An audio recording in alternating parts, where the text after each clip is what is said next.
ساری زندگی ہمارے نبی عید قربان پر دو قربانیاں کرتے تھے، دو چھترے،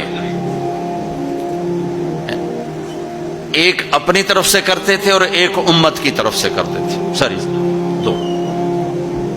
لیکن جب آپ نے حج کیا تو آپ نے کتنی قربانیاں فرمائیں؟ آپ کی عمر مبارک 63 سال تھی، تو آپ اور حضرت علی کے اونٹ مشترکہ مل کر 100 تھے، 100۔ تو وہ 100 اونٹ میں سے آپ نے 63 اونٹ الگ کروا لیا، ہر سال کا ایک اونٹ، اور ایک اونٹ میں 7 قربانیاں ہوتی ہیں، ایک میں 7 ہوتی ہیں۔ پھر ان میں سے 5 کو الگ کیا، 5 میں سے ایک کو سامنے لایا گیا اور اس کو کھڑا کر کے آپ نے ذبح کیا، کھڑا کر اس کے یہاں یوں برچھا مارا یوں۔ تو یہاں تو جانور ہو، بکرا ہو، اونٹ ہو، جب اس کو برچھا لگتا ہے تو وہ شور مچاتا ہے، کرتا ہے، لیکن جب وہ اس اونٹ کو لگا نبی کے ہاتھ سے برچھا تو اس کی خوشی سے ہائے نکلی، اور پیچھے جو اونٹ کھڑے تھے ان میں جنگ شروع ہو گئی۔ ہر اونٹ رسی توڑ کے آگے بڑھ کے ذبح ہونے کی کوشش کر رہا تھا کہ کہیں میں پیچھے نہ رہ جاؤں، میں پہلے ذبح ہو جاؤں، میں پہلے ذبح نہ شود نصیب دشمن کہ شود ہلاک تیغت سر دوستاں سلامت کے تو خنجر آزمائی ہم آہوں آنے سہرا سر خود نہاد برکف با امید آن کے روزے با شکار خواہی آمد، کہ آج سارے جنگل کے ہرنوں کو انتظار ہے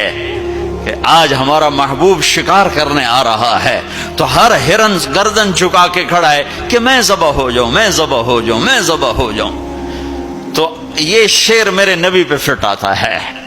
کہ سارے اونٹوں میں جنگ شروع ہو گئی اور ہر ایک کا زور تھا میں ذبح ہو جاؤں، میں ذبح ہو جاؤں۔ آپ نے 63 اونٹ ذبح فرمائے اور برچا پھینک دیا، اور اپنی بیویوں کا حصہ اس میں نہیں رکھا، بیویوں کے لیے الگ قربانی کی، بیویوں بیگمات کے لیے الگ قربانی کی، اور اپنے 63 اور 7 ہر اونٹ میں، اور پھر یہاں تک فرمایا کہ علی جو گوشت بنائے اس کو مزدوری گوشت میں سے نہیں دینی، میں الگ سے دوں گا، اس کا ہر ٹکڑا اللہ کے نام پہ جانا چاہیے۔ گوشت میں سے مزدوری بھی نہیں دی، الگ سے مزدوری دی، اور پھر فرمایا کہ آؤ بھائی جو لے جانا چاہتا ہے لے جائے۔ پھر فرمایا حضرت علی سے کہا ایک ایک بوٹی سارے اونٹوں سے لے لو اور ایک دیگ چڑھا دو، تو وہ ایک ایک بوٹی سارے اونٹوں سے لے کر دیگ چڑھائی۔ پھر آپ نے اس کے پکنے کا انتظار کیا، جب وہ تیار ہو گئی تو پھر آپ نے حضرت علی نے چند اور صحابہ نے مل کر اس کا گوشت کھایا، شوربہ پیا، اور پھر اس کے بعد آپ طواف زیارت کے لیے تشریف لے گئے۔ تو اب مالدار لوگوں قربانی کرنا دل کھول کے، ماڑے ماڑے جانور نہ تلاش کرنا، بھائی سستا کڑا لبدا ہے، اللہ کے نام پہ لگانا، جھگی پھونک تماشا ویک ہماری پنجابی کی مثال ہے، لگا تو صحیح پھر دیکھ آتا کیسے ہے واپس۔